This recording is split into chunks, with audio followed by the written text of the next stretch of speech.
Motivational कहानियाँ channel पर आपका स्वागत है।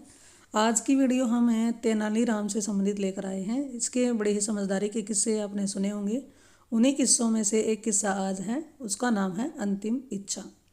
चलिए शुरू करते हैं। समय के साथ साथ राजा कृष्णदेव राय की माता बहुत वृद्ध हो गई थी। एक बार वह बहुत बीमार पड़ गई। उन्हें लगा कि अब वे शीघ्र ही मर जाएंगी। उन्हें आम से बहुत प्यार था, इसलिए जीवन के अंतिम दिनों में वे आम दान करना चाहती थी। सो उन्होंने राजा से ब्राह्मणों को आमों को दान करने की इच्छा प्रकट की। वह समझती थी कि इस प्रकार दान करने से उन्हें स्वर्ग की प्राप्ति होगी। सो कुछ दिनों बाद राजा की माता अपनी अंतिम इच्छा की पूर्ति के किए बिना ही मृत्यु को प्राप्त हो गई। उनकी मृत्यु के बाद राजा ने सभी विद्वान ब्राह्मणों को बुलाया और अपनी माँ की अंतिम इच्छा पूर्ण करने के बारे में बताया। कुछ देर तक चुप रहने के पश्चात ब्राह्मण बोले, यह तो बहुत ही बुरा हुआ महाराज। अंतिम इच्छा के पूरा न होने की दशा में तो उन्हें मुक्ति ही नहीं मिल सकती, वे प्रेत योनि में भटकती रहेंगी। महाराज, आपको उनकी आत्मा की शांति का उपाय जरूर करना चाहिए। तब महाराज ने उनसे अपनी माता की अंतिम इच्छा की पूर्ति का उपाय पूछा।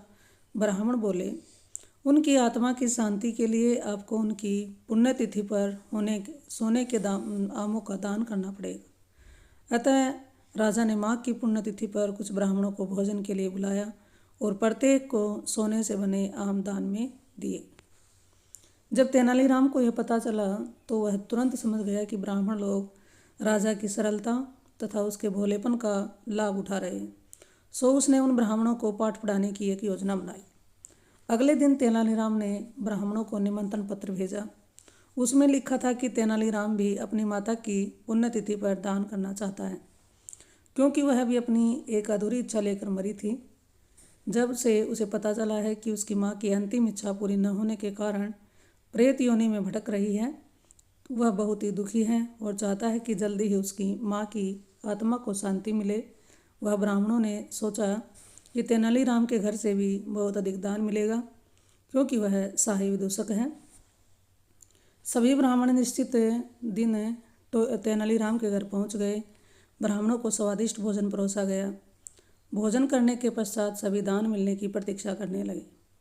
तभी उन्होंने देखा कि तेनालीराम लोहे की सलाखों को आग में गर्म कर रहा है। पूछने पर तेनालीराम बोला, मेरी माँ फोड़ों के दर्द से परेशान थी। मृत्यु के समय उन्हें बहुत तेज़ दर्द हो रहा था। इससे पहले कि मैं गर्म सलाखों से उनकी सिकाई करता, वह मर चुकी थी। अब उनकी आत्मा की शांति के लिए मुझे आपके साथ वैसा ही करना पड़ेगा जैसा कि उनकी अंतिम इच्छा थी। यह सुनकर ब्राह्मण बौखला गए। वे वहाँ से तुरंत चले जाना चाहते थे। वे गुस्से में तेनालीराम से बोले कि हमें गर्म सलाखों से दागने पर तुम्हारी माँ की आत्मा को शांति मिलेगी।